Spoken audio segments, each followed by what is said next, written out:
ഇത് ബ്രൈഡ് ഉണ്ണിമായ ശരിക്കും നീലേശ്വരംകാരിയാണ് കേട്ടോ. ഗ്രൂമിൻ്റെ വീട് തിരുവല്ല ആയതുകൊണ്ടാണ് ഇവിടെ വന്ന് മേക്കപ്പൊക്കെ ചെയ്ത് റെഡിയായി പോകുന്നത്. പ്യോർ വൈറ്റ് സാരി ആയിരുന്നു. അതുപോലെ തന്നെ അതുമായിട്ട് സെറ്റായി വരുന്ന പോലെ മുല്ലപ്പൂവൊക്കെ വെച്ചിട്ടാണ് ഹെയറൊക്കെ സെറ്റ് ചെയ്തിട്ടുണ്ടായിരുന്നത്. അതായത് നമ്മൾ നോർമൽ ഒരു ക്രിസ്ത്യൻ ബ്രൈഡിൽ നിന്ന് കാണുന്നത് കുറച്ച് ഡിഫറെൻറ്റ്. അതായത് അവർ ഹിന്ദു ക്രിസ്ത്യൻ വെഡിങ് ആയിരുന്നു. അപ്പോൾ രണ്ട് ടച്ചും കൂടി ഒരുമിച്ച് കൊണ്ടുവരുന്ന രീതിയിലായിരുന്നു ഉണ്ണിമായുടെ ലുക്ക് എന്ന് പറഞ്ഞാൽ. ഉണ്ണിമായ അടിപൊളിയായിട്ട് പാട്ട് പാടും കേട്ടോ. എന്നാൽ ഉണ്ണിമായുടെ പാട്ട് കേട്ടാലോ.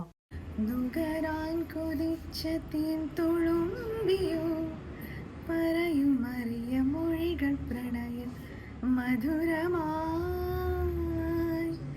ശലഭമായി ഉയരുവാൻ